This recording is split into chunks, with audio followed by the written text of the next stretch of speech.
యేసయ్య నీతో ఉన్నాడని, దేవుని యొక్క హస్తం నీతో ఉన్నాడని నువ్వు నేను గ్రహించలేని స్థితిలో మనం ఉంటాం.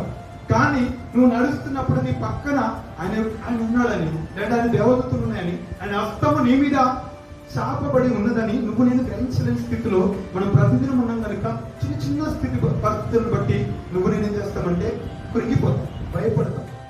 మన నీడకు కూడా కొన్నిసార్లు మనం భయపడతాం.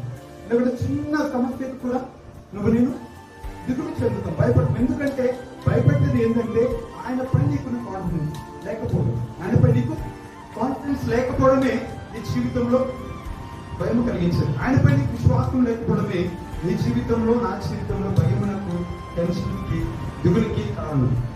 అంటే ఆయనపై నువ్వు ఆధారపడట్లా, ఆయనతో నువ్వు ఆనుకోవట్లా, ఆయనతో నువ్వు కలిసి జీవించట్లా, ఆయనతో నువ్వు నడవట్లా, లేకపోతే ఆయన పక్కన ఉన్నాడని నువ్వు గ్రహించట్లా. నీ పక్కన